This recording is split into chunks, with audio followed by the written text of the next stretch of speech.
बिस्मिल्लाहिर्रहमानिर्रहीम। बोलते कालम के साथ मैं आमिर रज़ा ख़ान, और मेरी बात की तस्दीक हो गई कि ईरान एटमी ताकत है। अब तो IAEA ने भी कह दिया, यानी इंटरनेशनल एटॉमिक एनर्जी एजेंसी ने इस बात की तस्दीक कर ली। ईरान ने इतना यूरेनियम जो है अफसरदा कर लिया है कि उससे एटमी हथियार बनाए जा सकते हैं। मैं बहुत अरसे से आपसे बात कर रहा था कि सब आलम इस्लाम को मुबारक हो कि एक और एटमी कुव्वत जो है ईरान के नाम की खड़ी हो गई है, और ये एटमी कुव्वत ने अब पाकिस्तान के साथ भी हाथ मिला लिया है।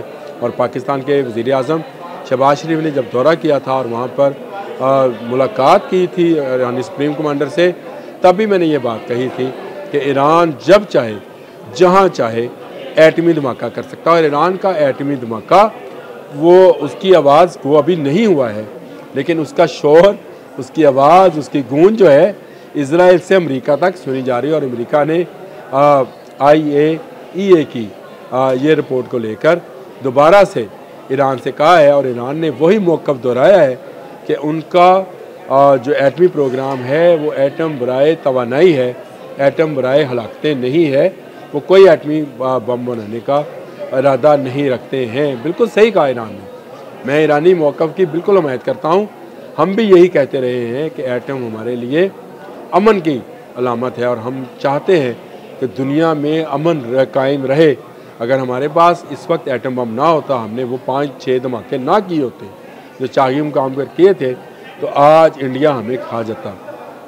अब अगर ईरान भी एटमी धमाका किए बगैर इस बात की शोहरत रखता है कि वो जब चाहे जहाँ चाहे एटमी वारहेड बना सकता है, तो इज़राइल समेत किसी मुल्क को ये ज़रूरत नहीं होगी को ईरान की तरफ मैली आँख से देख सके। और ये तमाम आलम इस्लाम के लिए बहुत खुशाइंद और बड़ी ख़बर है।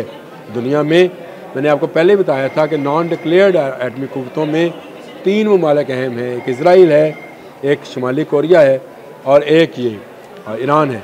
और ईरान के साथ पाकिस्तान का मिलना है, और पाकिस्तान एक एटमी कुव्वत है। मैं ये समझता हूँ कि आलम इस्लाम को मज़ीद मजबूत बनाने का बायस बनेगा। वज़ीर आज़म शहबाज शरीफ, हमारे फील्ड मार्शल आसिम मुनीर, सब ने ईरान का दौरा किया, वहाँ मुलाकातें की, वहाँ पे दिफाई सिस्टम को देखा। हमारे वज़ीर दाखिला सैयद मोहसिन रज़ा नकवी ने कहा कि हमारी सरहदें अहम दिनों पे जो मुहर्रम से रिलेटेड हैं 2400 घंटे खुली रहेंगी ज़ायरीन के लिए। ये बड़ी बात है कि ईरान और पाकिस्तान नज़दीक से नज़दीक तर आते चले जा रहे हैं। एक डिक्लेयर्ड एटमी कुव्वत है, एक अनडिक्लेयर्ड एटमी कुव्वत है, यानी जिसको IAEA जो है इंटरनेशनल एटॉमिक एनर्जी कमीशन जो है इस बात को तस्लीम करता है कि उसके पास इतना यूरेनियम है कि जब चाहे वो एक एटमी धमाका कर सकता है। तो ये खुशाइंद बात है, क्योंकि ईरान वो मुल्क है जो गज़ा के हवाले से इस वक्त एक ठोस मौक़िफ़ रखता है, जो इज़राइल के हवाले से एक ठोस मौक़िफ़ रखता है, और ये जो चाहता है कि फ़लस्तीन फ़लस्तीनियों को दिया जाए और उस पर उसका हक़ है। ईरान जैसे मुल्क के साथ बहुत सारी गलतफ़हमियाँ माजी में रही, बहुत सारे दूसरे ममालिक जो हैं इससे फ़ायदा उठाते रहे, लेकिन पाकिस्तान ने जिस तरह से अपने भाई को दोबारा से गले लगाया है, ये इस बात का बेन सबूत है कि पाकिस्तान की फ़ौज चाहती है कि खित्ते में अमन रहे, चाहती है कि दहशतगर्दी का ख़ात्मा हो, और कोई दहशतगर्द जो है वो ईरान पाकिस्तान को, यानी पाकिस्तान की सरज़मीन को ईरान के लिए और ईरान की सरज़मीन को पाकिस्तान के लिए इस्तेमाल ना करे। इसमें चीन का बहुत बड़ा किरदार है। चीन दोनों ममालिक को नज़दीक लाने में अहम किरदार अदा कर रहा है, और आने वाले दिनों में बहुत सारी टेक्नोलॉजीज़ का तबादला भी पाकिस्तान और ईरान में मुमकिन तौर पर हो सकता है। बहुत सारे MOUs साइन भी हुए हैं, लेकिन वो दिफाई टेक्नोलॉजीज़ उसके बारे में अभी तक कोई जो है मुस्तदका ख़बर तो नहीं आई है। लेकिन ज़ाहिर है कि पाकिस्तान अपने हमसाये में मौजूद इस्लामी मुल्क को ना तन्हा छोड़ेगा, ना नहत्ता छोड़ेगा।